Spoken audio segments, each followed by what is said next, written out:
What happens when a creature built to be fragile refuses to break? In the grand observation hall of the Scherthal Academy, hundreds of alien scholars floated, slithered, or clicked into their places. They had gathered for one purpose: to watch a human face fear itself. The Scherthal were an ancient species who had catalogued thousands of intelligent beings across the galaxy. Fear response, how a species reacted to mortal danger, was one of their most prized metrics. They prided themselves on predicting behavior with terrifying accuracy. Some creatures fled, some froze, some fought with primal desperation. But every living species bent, in one way or another, before fear. Every species, except humans, or so the rumors whispered. Subject 47, one of the tall, crystalline instructors announced, its voice resonating like shattered glass. A spotlight shifted, revealing a single figure standing in the middle of a colossal arena. The human wore nothing more than simple training clothes. No armor, no weapons, just two hands, a heartbeat, and a stare that didn't waver. The aliens chuckled. Some scoffed. Others clicked their mandibles in disbelief. Humans are clever.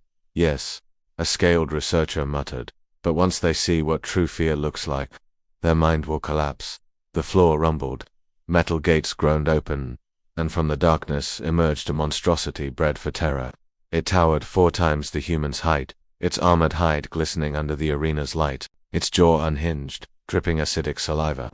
Its roar sent tremors that rattled the walls and made even the alien spectators shrink back instinctively. All eyes turned to the human. Surely now the prey would tremble, surely the body would betray its fragile biology. But the human didn't move.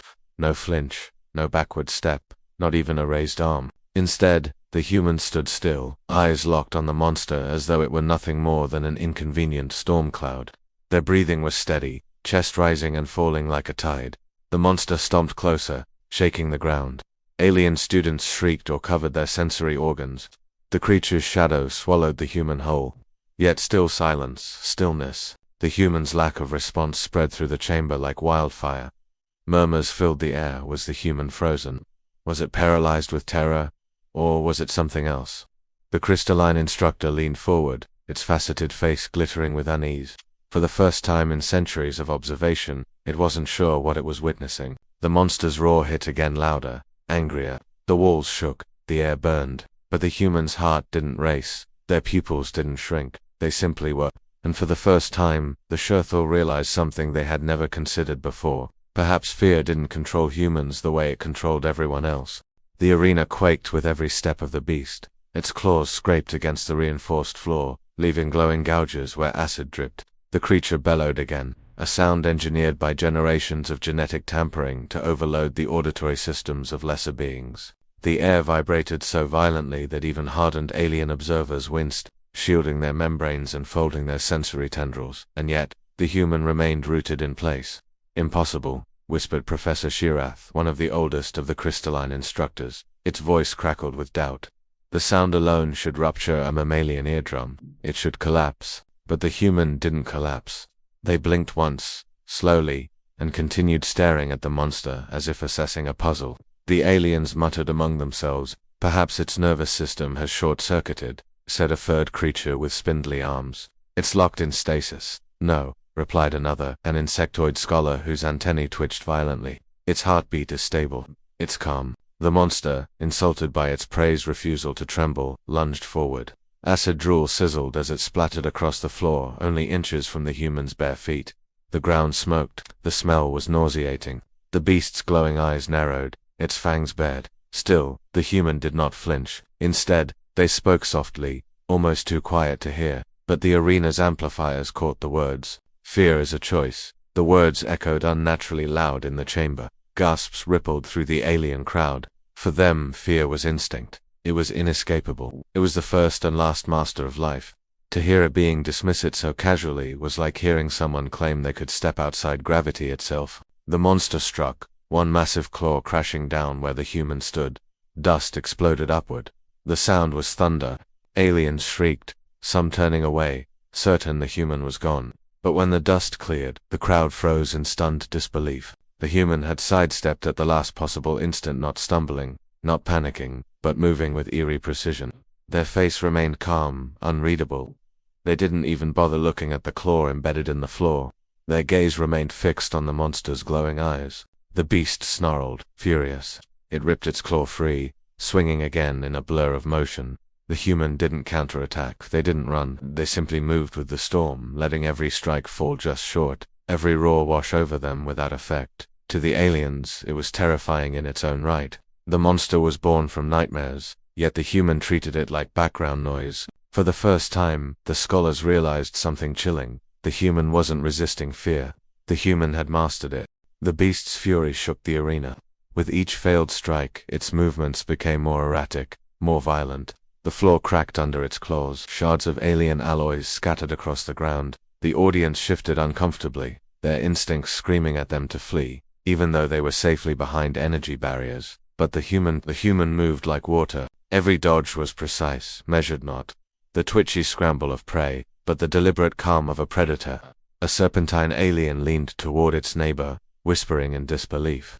"It's not even breathing hard. It's watching what?" The neighbor hissed back, the monster studying it, as though it were the one being tested. Those words slithered through the crowd, infecting the minds of every observer. For so long they had assumed humans were fragile anomalies, biologically unsuited for the brutality of the galaxy. But here, standing in silence against a terror that could break armies, was proof to the contrary. The monster, driven to rage by this defiance, unleashed its trump card.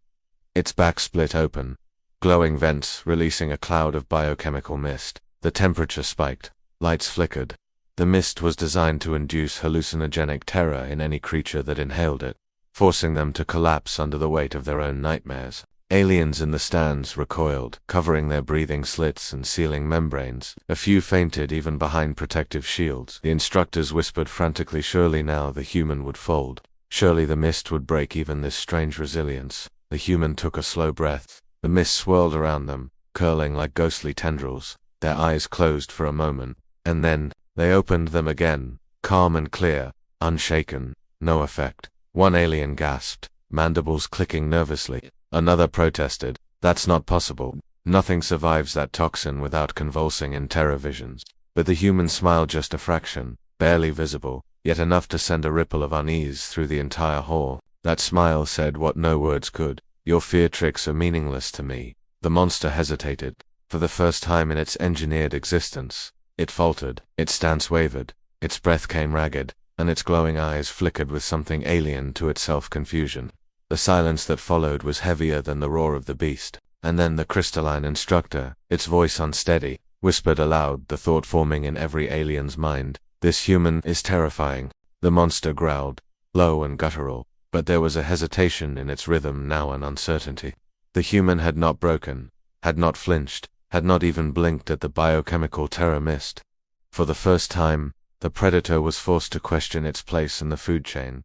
The alien scholars felt it too. The shift in the air was undeniable. What was meant to be a demonstration of human fragility had twisted into something entirely different. The prey had become the immovable center, and the predator was unraveling. The human finally moved, not to attack, but to step forward. One small step. The sound echoed like thunder in the silent chamber. The monster recoiled instinctively, its claw dragging against the floor. Gasps erupted from the audience. "Did you see that?" hissed a feathered researcher, its crest quivering. The beast stepped back. "That's impossible," another protested. "It doesn't know fear. It was bred without it." And yet, every eye could see the truth. The monster was trembling. The human's voice broke the silence, calm and steady. "You want me afraid, but fear is a chain, and I don't wear chains." Those words carried a weight no alien could measure. To them, fear was survival. To abandon it was madness. Yet here stood a human, walking deliberately toward a nightmare made flesh, unarmed and afraid. The monster lashed out again, more out of desperation than fury. Its claws sliced the air, its roar shook the chamber, but the human did not falter. They advanced, step by step, each footfall an act of quiet defiance. The crowd of aliens found themselves reacting in ways they had never expected. Instead of pity for the fragile mammal, they felt dread not of the monster, but of the calm figure closing the distance. "It's not ignoring fear," whispered one insectoid scholar, its antennae shivering. "It's devouring it." The crystalline instructor's facets dimmed, as if absorbing a realization it had never wanted to confront. "No," it said softly, "the fear hasn't vanished. It has changed sides." The monster roared louder, its frustration reaching a breaking point. It slammed both claws into the floor, cracking the arena wide open. The human paused, standing at the edge of the fissure eyes, never leaving the beast. And in that stillness, every alien in the hall realized the horrifying truth. The experiment was no longer testing the human, it was testing them. The fissure in the arena floor glowed faintly, molten light spilling from the depths below. The monster's claws dripped acid, its armored chest heaving with rage. Its roar was deafening yet somehow less powerful than the silence of the human who stood unmoved at the edge of destruction. For the alien spectators, the moment was unbearable. Fear wasn't just an instinct to them, it was a constant presence in their lives, a law of nature. To witness a creature not just resisting it, but denying it, was like watching someone step outside time itself. Why doesn't it retreat? A scaled scholar hissed, claws digging into the railing. Every logical being flees before death. Another alien whispered, trembling, perhaps. It doesn't see death as we do. The human took another step forward, crossing the cracked floor with deliberate calm. Their movements carried no hesitation, no tremor. Their body language screamed a terrifying truth. I am not prey. The monster shifted back again, snarling. It slammed its tail into the ground, sending debris flying. The energy barriers protecting the audience flickered from the force. Some aliens screamed, others ducked instinctively, but the human still steady brushed dust from their arm and continued walking.